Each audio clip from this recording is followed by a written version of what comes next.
Welcome to Nonviolent Storytelling by the Gandhi Institute for Nonviolence. Here, we explore how the Institute's mission, values, and principles shape our work and experiences. Hey, Katie, thanks for joining me today. I'm really interested in picking your brain and understanding your work at the Gandhi Institute. So, first, welcome. Thank you for sharing your time with me. And I'm wondering, what about our mission speaks to you? Well, thanks for having me, Michael. What about our mission speaks to me? I really love that our mission is surrounded around building community and beloved community. Everything we do really comes back to bringing folks together and connecting as humans because at the human level, we are all so much more similar than we think. And just reminding folks of that is really powerful. And it has been a powerful reminder for me in my life. Working with that as a mission that we are all beloved community has been powerful for me. Also, the fact that our mission is four pronged and holistic, I'd say, like the fact that we focus on restorative practices, racial justice, environmental sustainability, nonviolence education, not just one of those things because they're all so connected. And I love that we say that in all of our workshops. Anytime people ask about our four pillars, we try to remind them these are all connected. It feels like separate issues or entities, but they are directly linked. There's always something new, always a different aspect of each of these areas to explore. It feels like we're going beyond the superficial. It feels like we're really approaching things in a holistic way, which is really important to me because all of these things are connected and they matter. It also gives us creative control and ability to get creative, focus on racial justice, but also connect it to nonviolence, even bringing creativity into it with putting it into a podcast or coming up with some graphics, a workshop, an event, finding a way to combine these things to remind people that these things are mixed together, they're intertwined, and our work really does connect and come back to, again, together, equipping community with nonviolence, which is one of the core parts of our mission. Doing that with all of these different areas because nonviolence does connect with the environment, racial justice and conflict mediation. These things intertwine in ways we don't always notice, but they're super connected. That really sticks out about our mission. And then also just trying to share strategies with community. I feel like we're not here to be teachers necessarily or to tell people what they should do, but more so just like share strategies on how to connect with ourselves so that we can connect with others. I feel like that is the most simplified way of explaining the work that we do and why we do it. Once you can connect with yourself, you're able to better understand and connect with others. Your chain reaction. You realize a lot more things are connected than we may think or taught. Yeah. I hope that makes sense. Yeah, it makes lots of sense. Being you're appreciating the intersection of our pillars and the creative means of realizing that intersection and how that affects connecting to ourselves and others and making beloved community. And yeah, I hear beloved community a good amount here at the Institute. Could you go into that a little bit? What's beloved community? Yeah, I think beloved community is it's kind of like what I mentioned before. I mean, it is community in the sense of the word, but it's also like remembering that in this beloved community, all of us humans who may look different, come from different places, different experiences, different backgrounds, different status, whatever it is, we can come into one community, even though at face value, maybe that feels different, feels like it separates us. Actually, not only is the diversity like a important part of beloved community because it's so important to have different minds, different experiences, different people, but also on the flip side, we're so much more alike than we know. But the human level, we all have these same universal needs. We all have these basic needs as humans that we're trying to meet. We're, going through different strategies, but at the core, we all need the same things. We are just humans with feelings and needs at the end of the day. Building beloved community and beloved community specifically is the understanding that like what is different about us makes us stronger, but then also we have so many similarities at the basic level that should help us remember whenever we get into polarizing moments, into these moments where it feels like man, it's us versus them. There's this separation and competition and scarcity mindset. It brings us back to remember that we're all interconnected, that we have way more of the same needs and feelings than we think we do. We're better together. Honestly, we are truly better together than apart. So I think beloved community is just, for me, a reminder of that. Thank you. Yeah. Now I'm hearing you talk about the pillars, beloved community, and the philosophies of and the interests behind things. I'm wondering, do you have a story about a success that exemplifies this mission, this interconnectedness?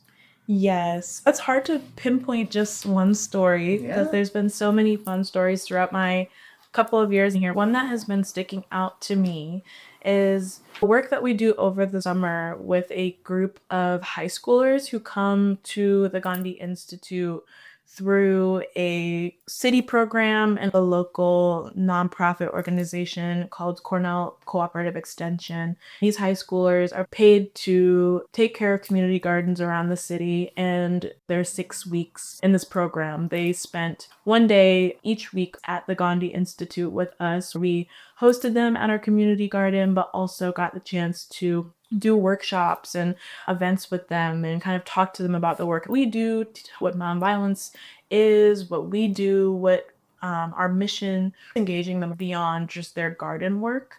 But what was really cool working with them, and it's always fun to work with young people in general. Last year, we gave them a big project to work on throughout the summer, which was updating and repainting our driveway mural. And this was already kind of exciting because our driveway mural has been painted by past groups and it's lasted for a while. It started to fade when it was time for us to update it and to redo it. So we asked the students if this is something that they would want to be a part of, and they agreed. I think at first it was definitely because they were being paid to be here at the Gandhi Institute. So there was not that much buy in. It was kind of like, okay, we're going to do this because we're being asked to do this. But what was really cool was that throughout the course of the summer, I saw more and more ownership and buy-in from the students with the driveway mural. It felt like over time, they not only got closer as a cohort, so they started to trust each other more, they started to trust us more at the Gandhi Institute as we were working with them, but they also really started to take ownership and creative control of this driveway mural that would basically be a physical example of their legacy and their work this summer.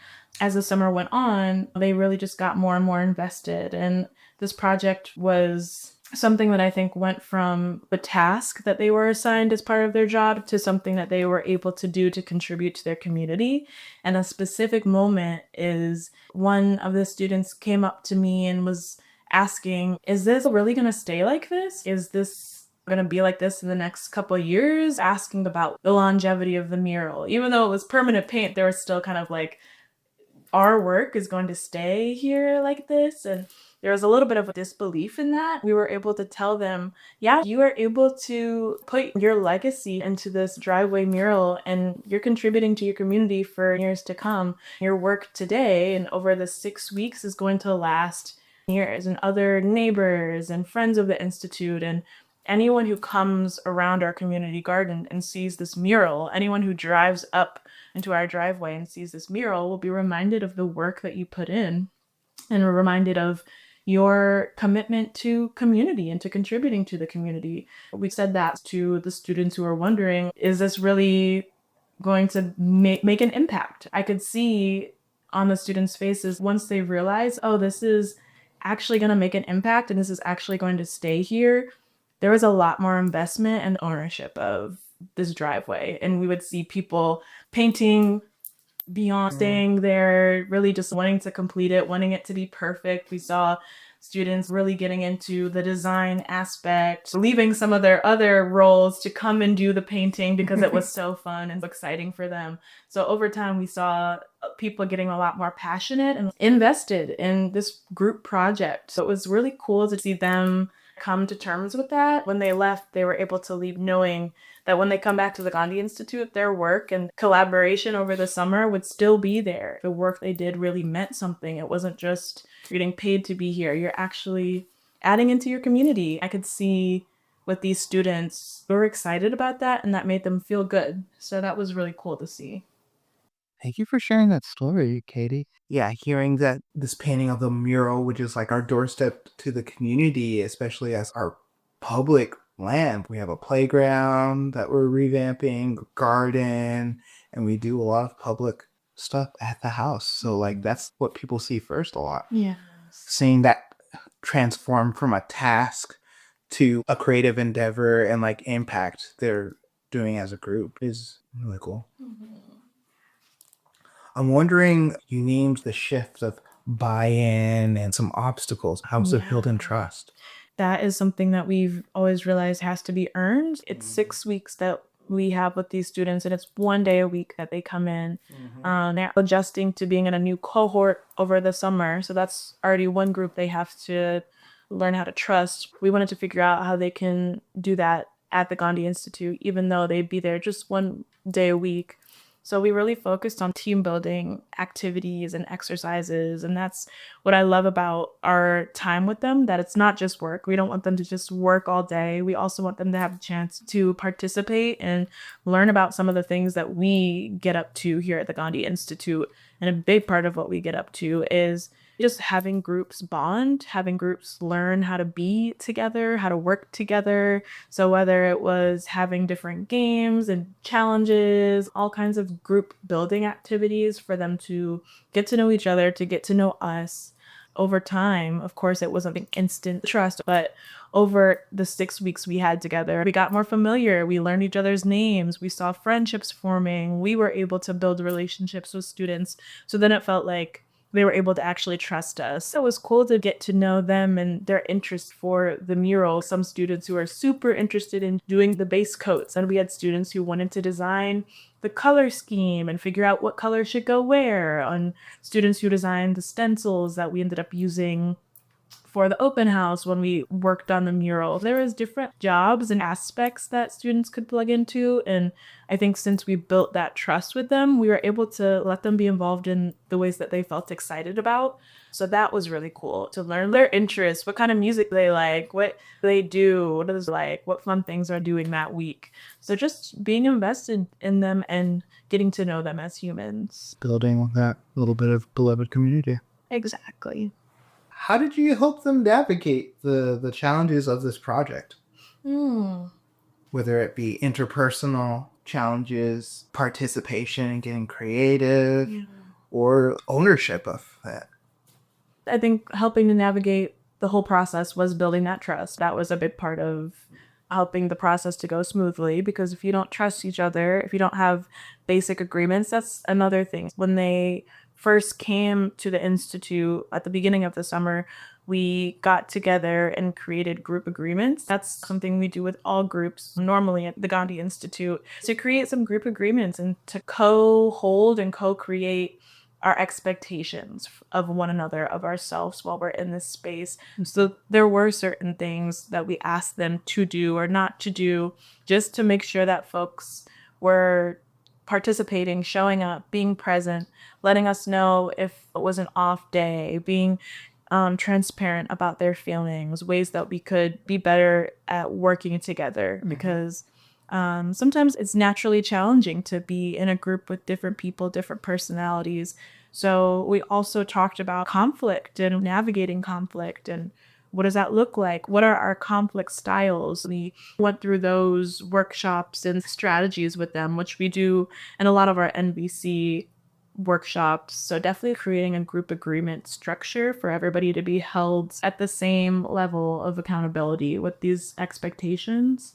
And I think there was a point with this group where trust was breached, and we did have, some moments where a group agreement was broken. We had to get real, talk about it, and start to think about ways that we can rebuild trust when trust is broken. What does that look like? And what do we expect from folks? And also kind of made it fun too, like gave incentives, like we'll give you popsicles if you don't go on your phones, we'll do this and this. So trying to make it fun, but also to remind people this is a group environment and we need to respect each other and try to uphold these agreements. So that was a big thing.